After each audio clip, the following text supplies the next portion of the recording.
may be too hot to do this video with this top on. I thought, I watched for the show. I've had it on most of the day and I've sat here and I'm just saying, oh, it's too fucking warm. So hang on, jump cut.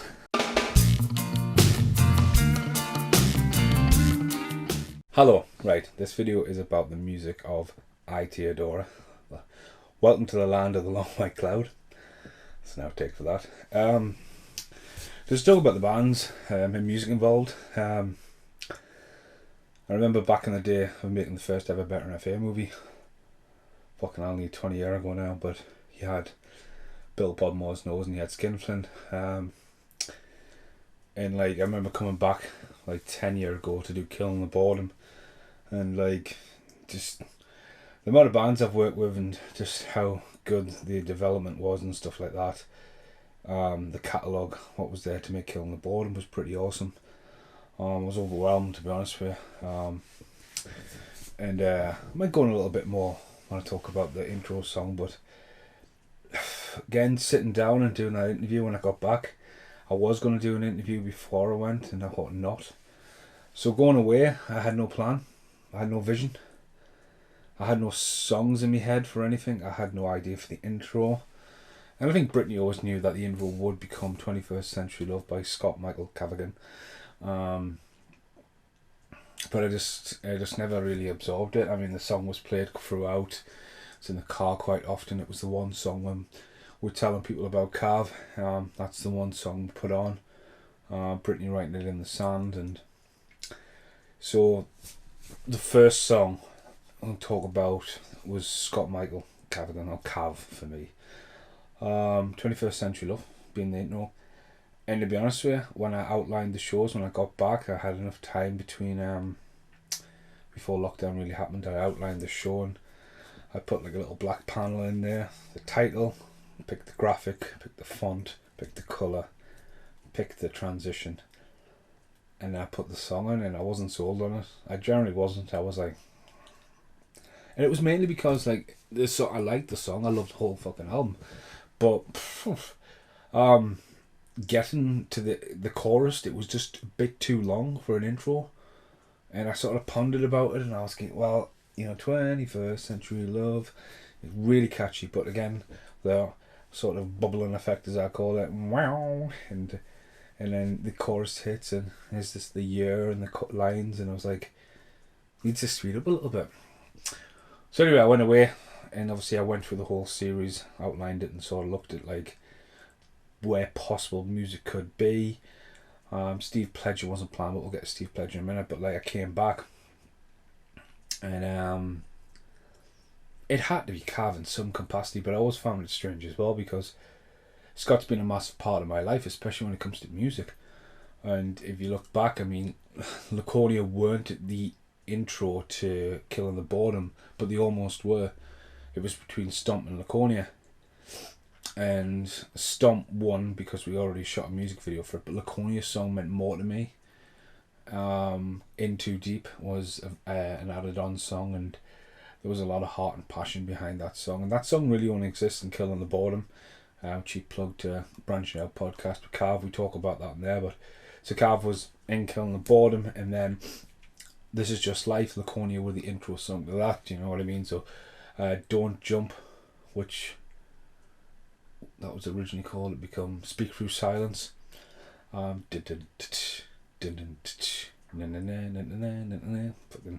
excellent song. Like, I like Don't Jump more, but anyway, Cav did that, and then Change for the Better, also known as Farewell Goodbye, my show reel. Cav was the voice of that.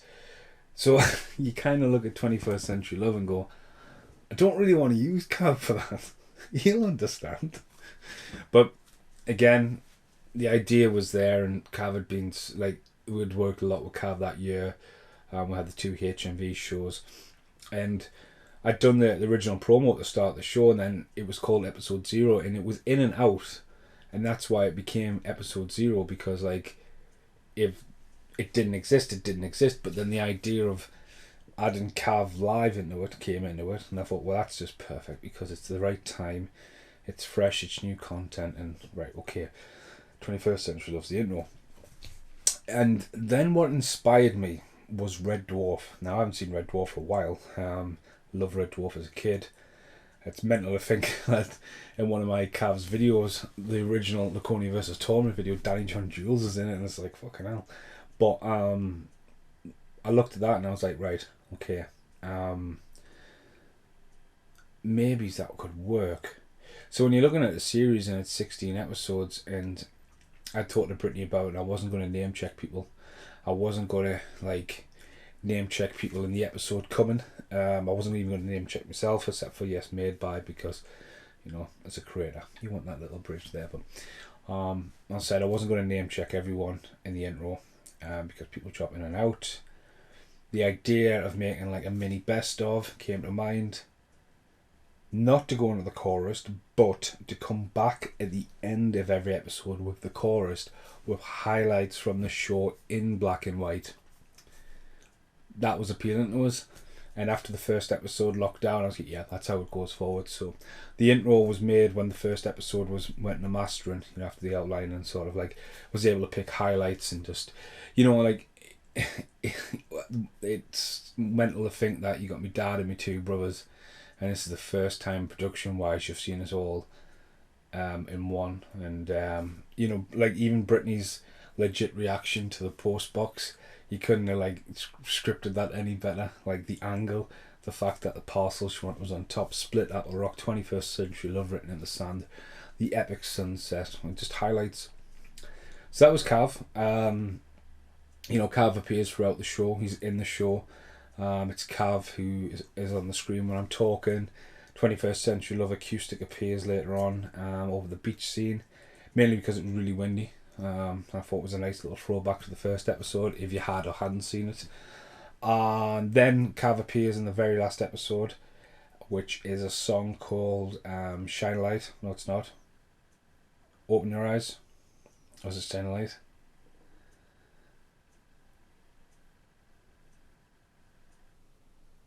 I'm getting them confused because of Brittany, but show me. Open Your Eyes. Fucking hell. So I talked about that while it's confused. So there was a Beth as well. So I'll talk about Beth and Scott. So Beth played at HMV as well, and she's an amazing singer, and she's worked quite a lot with Ollie, was Scott's drummer in the band. Ollie's went on to do some amazing stuff. And Beth's an amazing voice. She played HMV, and I approached Beth about being in the series, and I even suggested maybe it's like a photo show reel at the end, because I thought about doing 21st Century Love as a show reel at the end, like a massive montage, especially with all the endings. And that's why I just didn't know what I wanted to, because originally 21st Century Love was meant to be a show reel before the show.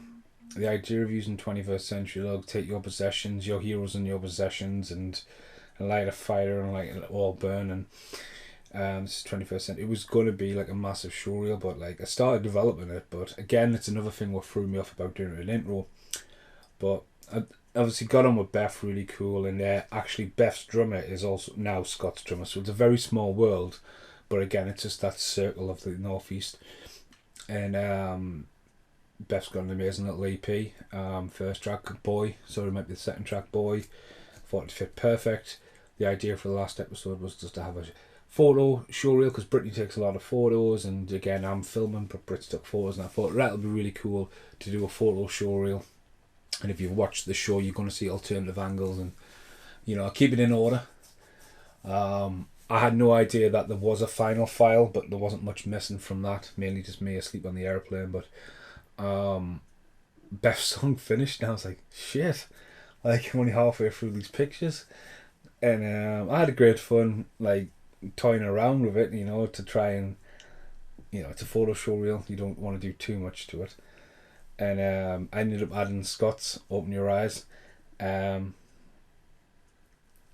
Fucking Brits guys, Open Your Eyes. And I think when you get to that part of the video, you can look at that as almost like an 8-minute montage of photos, but I think the pace changes in Scott's music. Again, it's great to hear Scott's song in full, because Scott as well is the intro song for Lonely Train Entertainment, so the future. So Cav's like branded all the way out through the show. But yeah, and the reason why I keep getting confused about which song it is, so Brittany this is something that hasn't been released yet. Again, I haven't tried to release anything. Today's the first time I've been unlocking some of the videos filmed in New Zealand, like the Jurassic Park and Tremors videos. But I'm filming this just for something new, fresher, you know.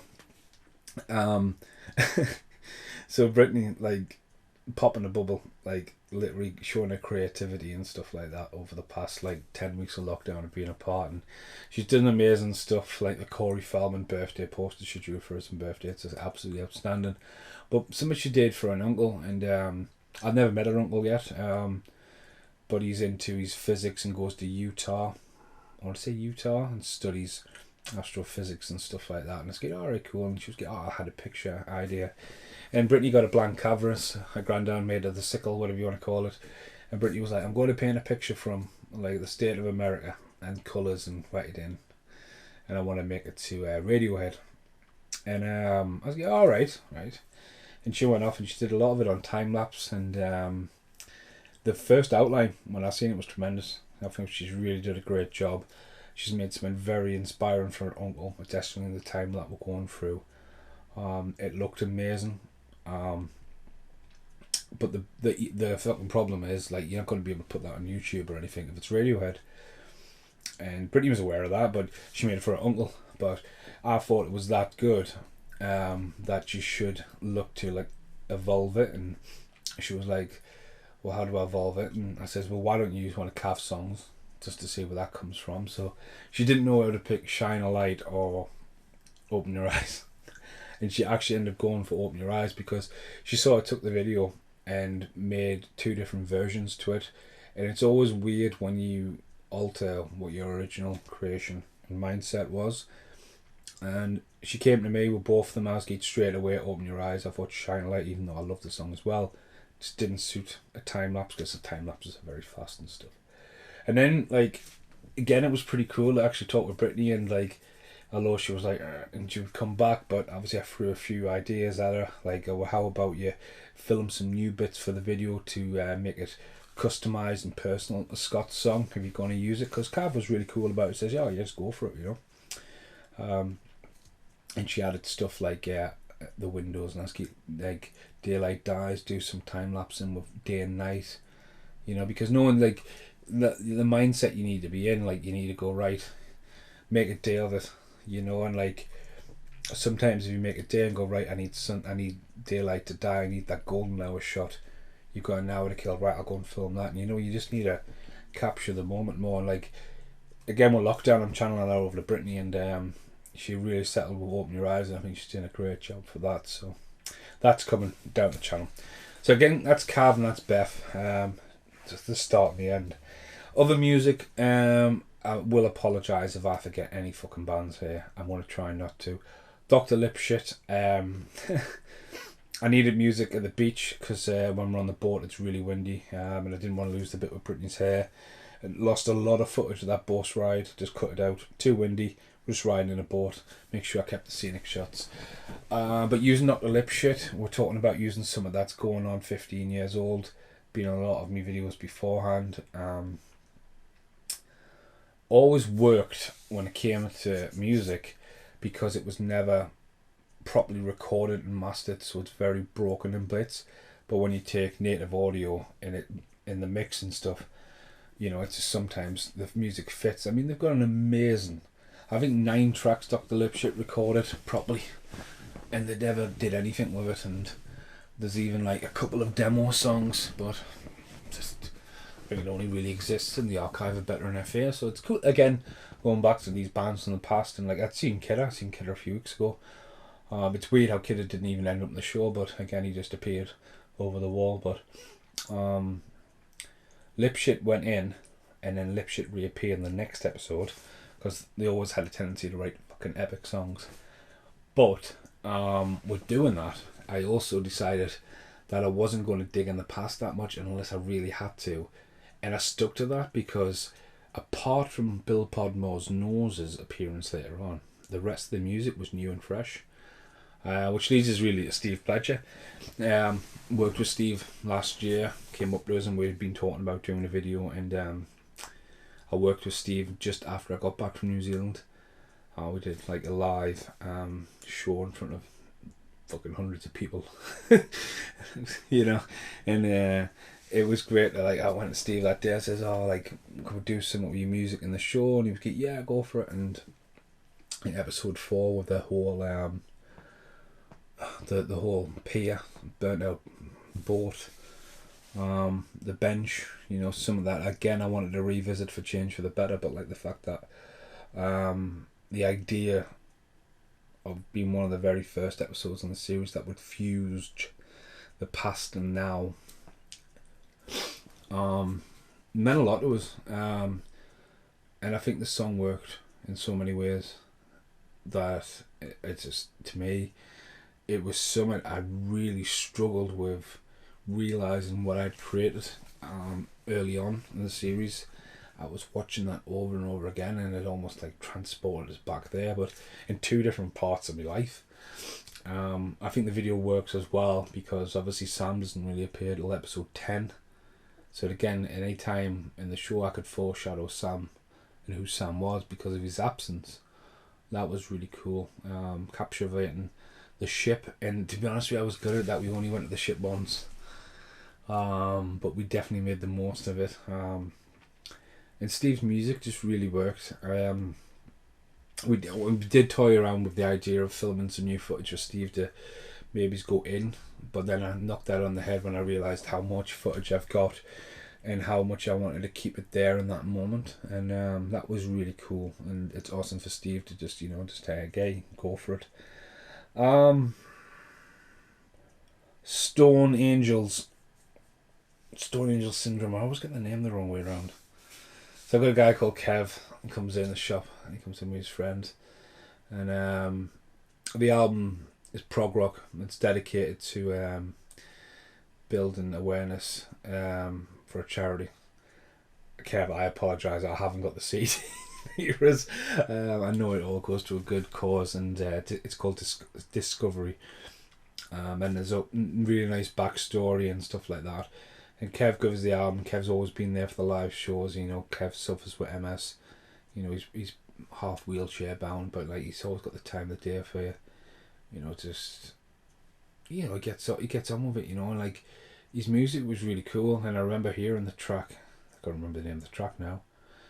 And I remember like I had the album on and some of the tracks. I mean, I remember when I first got the album and I drove to work and the same fucking song was still playing. I was like, Jesus Christ! What do you think the album was, Keith? I'm almost through the first song, Kev. But like I listened to the album and it was really, really cool. And when I was looking at the New Zealand footage when I got to the caves, I needed cave music, and I instantly thought, you know, Stone Angel, Stone Angel. Sorry, Kev. And the music fit, and then the song comes back later on that episode, and I said, like, Brittany was like, "Oh, there's a different song."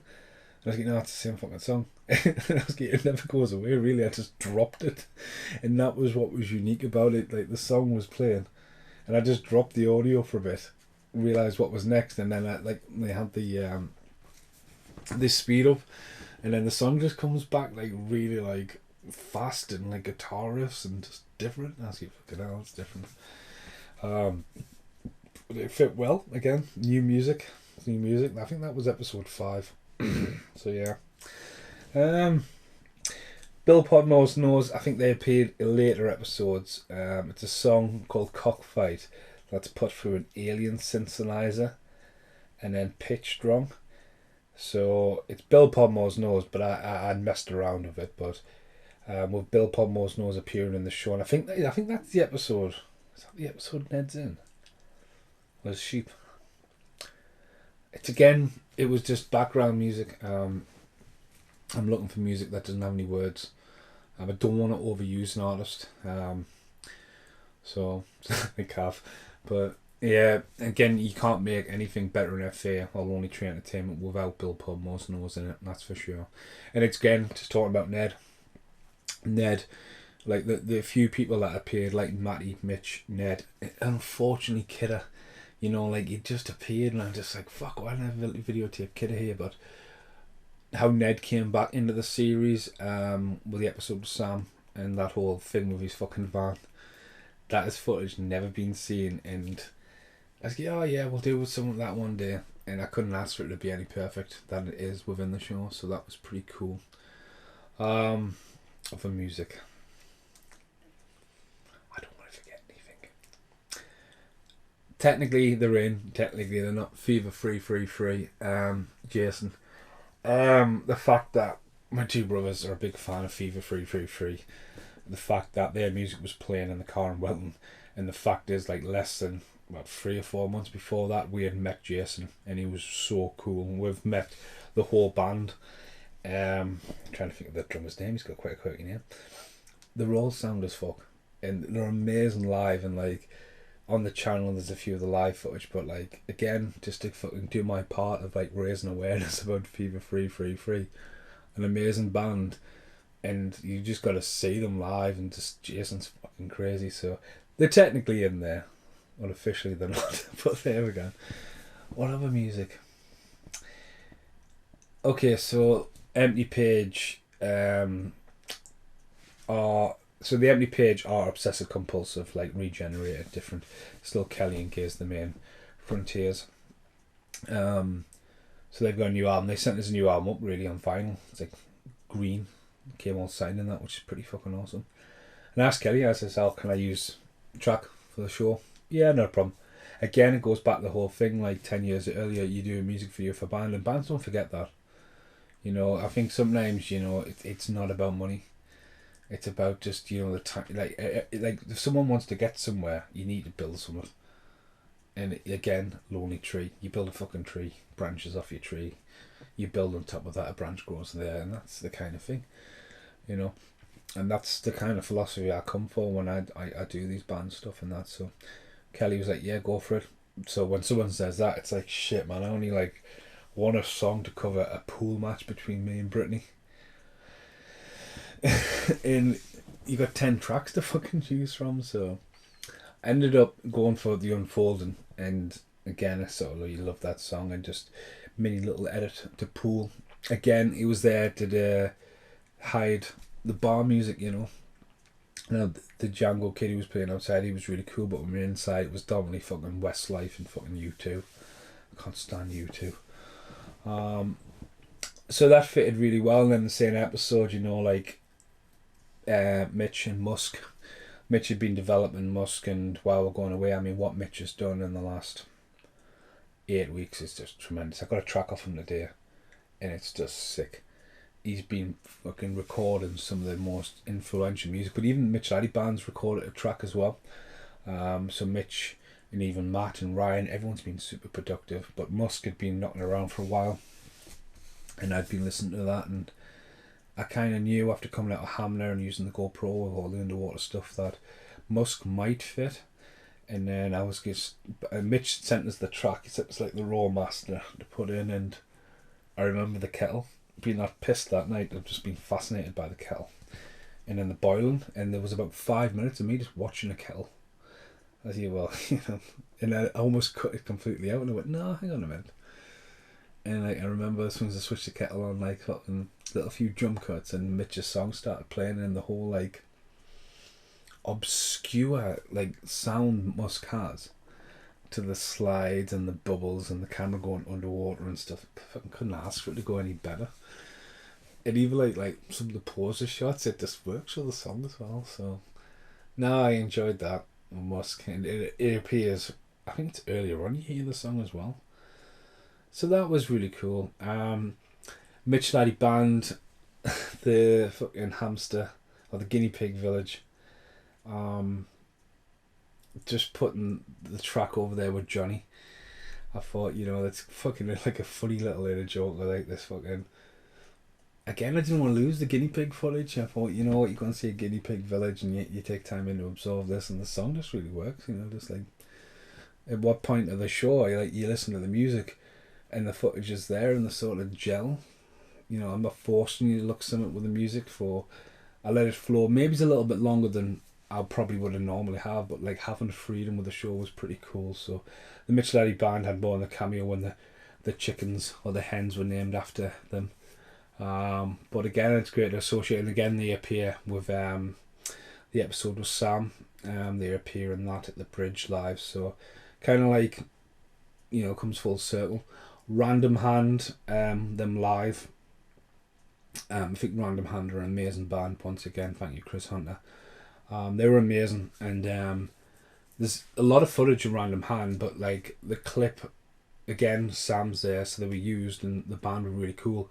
Originally, the whole 6.5 minute set was in the middle of this episode, and the episode had been rendered, uploaded, people had seen it, and I remember one of the nights I was revisiting and went, and I just came back to the episode and I just chopped it off. Like, so there's like a tail end of a song that went really well, and then there's a fucking whole other fucking song, and I just chopped it between the two songs, and I put the other bit right at the end, and I thought, well, people still watching the episode by then, it's like a hidden extra bit, and Random Hands in the middle, and it's sort of, I really like the footage, I like how it's covered, I like how it sounds, I love how it looks, and plus Random Hand are amazing. So Random Hand, yeah, they were in there. What else we got? I'm trying to think. There's no music on that. Cover music on that. Last track. In Evil Hour in Auckland. I've been wearing the In Evil Hour t-shirt all the way through. And I would love to work with the band properly again when I've got time and they've got time and stuff. And again, I have great. I'm doing this. Use music, yeah, it's cool. And that's what makes them guys cool as fuck. Like, but like the fact that, I was like, again, I wasn't making a show to put friends' bands in. I wasn't going to be, there must be in. And then if you try to do that, you compromise something. And I wanted the show to flow, and I wanted the music to work. I wasn't going to put the music in or a fucking spanner and break a fucking flow. It had to flow. And then obviously I was wearing the Unival t-shirt in Hawkins. I was like, well, he's a good point. And obviously when we went up the Skylift, originally I filmed a review for Gremlins 2. And then as you notice in the video, there's loads of people with fucking yellow tops on, and I tell you what, they were fucking, I don't know, I think they might be French Canadian. And whoever was looking after them were having a fucking problem, like, because they were just everywhere. The noise, it's like being in Weatherspoons amped up to 10, and the footage was almost unusable. It looks visually striking, but again, drop some music on, and In Evil Hour just fucking clicked. Again, you don't want to, like, again, going back to the edit, sometimes you just drop music out, you think, just a little bit more, but you've got to go what your first feel is with stuff. So I think we've got the ink.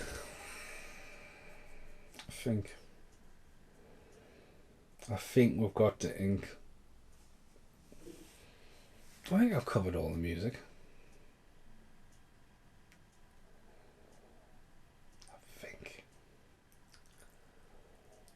Try to double check. So ink. Bringing Lemonade back. So again, me and Callum had gone out, so it was there. And then loads of people started tagging us in that clip of the lad on the bike with a bottle of Coke and whatever. So I was getting right, you know what, fucking on. Now with lockdown, obviously,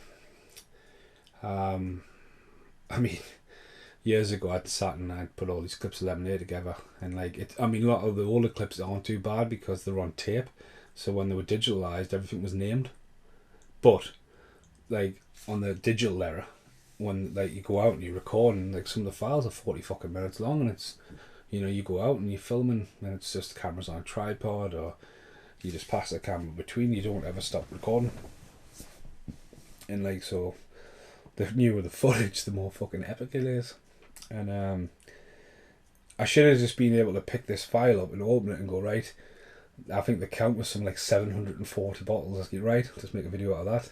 And I had done, again, 36 Strategies a couple of years ago, made a little mosh up with them, but I was getting, okay, I'm going to have to start from scratch. But again, we're in lockdown, so I think I spent about 4 days prepping,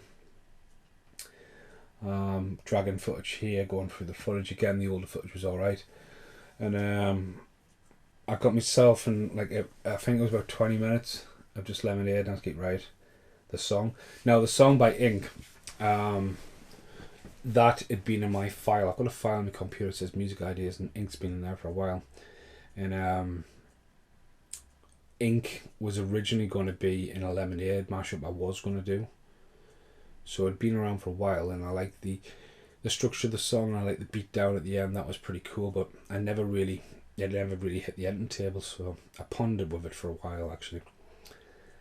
So when I was thinking about this, Ink was the first choice. There wasn't any other choice. I didn't think of another band who, I would want to represent Lemonade. Because if I was going to bring it back, but I was also going to have to cater it to fit the episode. So if it was a standalone production, it wouldn't have started or ended the way it did, but because it was in reference to New Zealand, it starts and ends the way it does, especially with Casper and Sam and the bottle going on there. Again, that was footage really found and discovered for the first time by going through the footage and not just skimming through it, literally watching it and like, right, okay, clip that clip out, right, what's next, And I put the track down, and I fucking obviously had far too many Lemonade bottles, so again with the song, it was kind of like you would look at the Lemonade and you would go, right, that's the same place as that one's better, get rid of that one. And you would use that process, you would go through, and you would start to make a best of, and then you would sort of structural stuff, and then you start to cater it to the production and bringing in the black and white and the slow motions when I did, and I couldn't ask for it to be any better. I think it probably, on my side, every time I watch it, go, oh, I could have done a little bit better on there, but and you sort of use 20 years in a couple of days, and your brain starts to really drip with blood in your brain. Just again, it was an epic episode, that, but it came out better than I kind of planned for it, and I watch it and, I feel recharged, I feel happy about it, and again, Ink's just the perfect band for that, so I think that's all the music of the show. I really do. Yeah. Again, let's see, I'm stressing myself out because I don't want to miss anybody out. Drive by Audio, also known as Certain Death, I was going to have a brief cameo because when we were driving back from Hamner, I kept going past these huge fucking trucks, and there's a road, there's a little barrier, there's a fucking cliff, and you've got this fucking massive truck, and I was like, put Sex Drive by Certain Death on, and we had no fucking signal, and it got left in the show because I actually mentioned it on camera, but obviously I was hoping to get a fucking truck and Drive by Audio, also known as Certain Death, music playing. That would have been fucking cool, but that didn't work out. But yeah, I think that's it. I think I've covered all the bands. Lip Shitsies. Castro weren't in it. Skinflint weren't in it. Stomp weren't in it. The Micheladi band were in it more than enough. Yeah, I think I've covered it all, so I'll see you in the outtakes.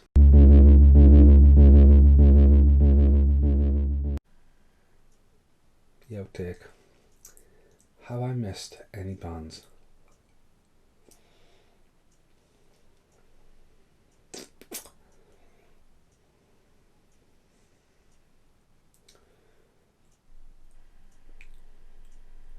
I don't think so. I have missed one band. Stephen Mason and the Crash Test Dummies. There we go. Again, good. I watched that back. I've seen that back actually. In you talk about coincidence, so. Back in England, and even back in New Zealand, when my dad moved there, Crash Test Dummies were a big thing. And my dad had the album, and he had Signals We Give us the single, the Crash Test Dummies.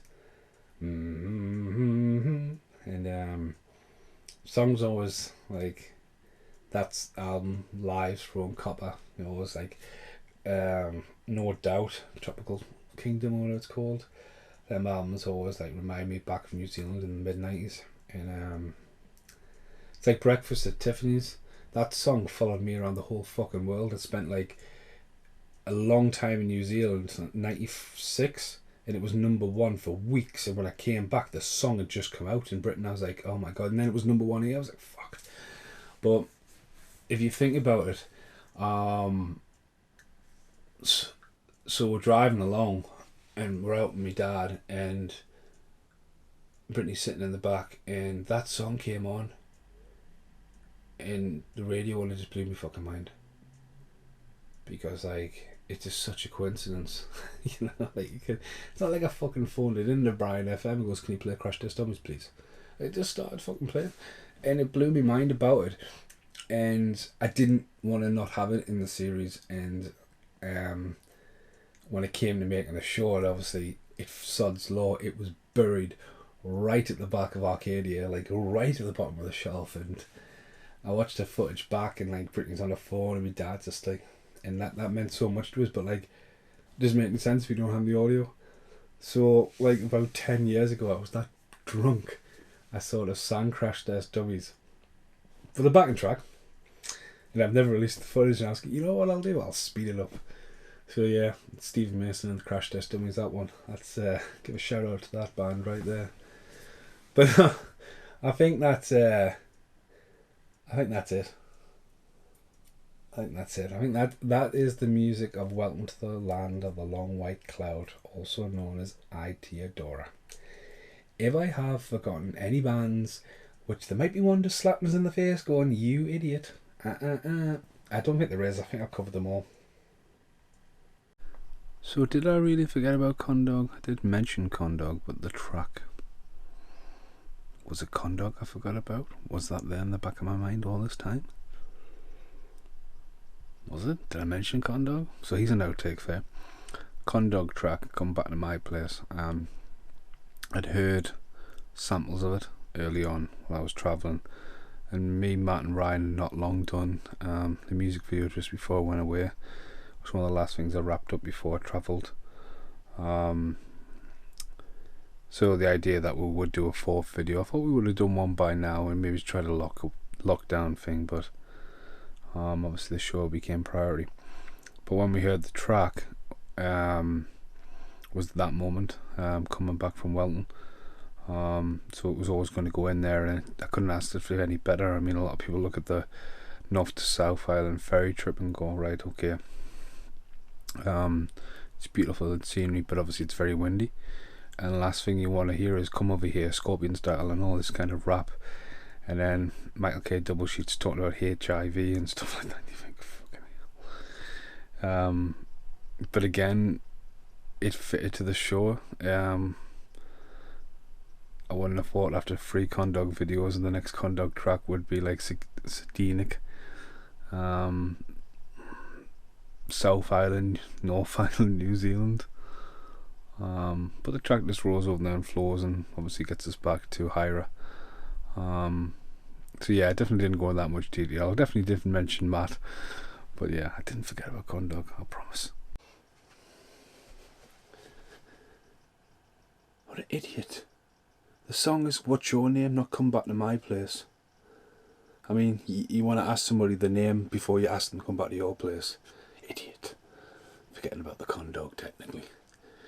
You had one job, Stephen, and you absolutely fucked it up, didn't you? The Condog and crew. Yeah. Next outtake. That's better. That top is so warm. Go away, phone. Okay, so this video is about music of Welcome to the Long. Welcome to the Long of the Long. It's an outtake fit.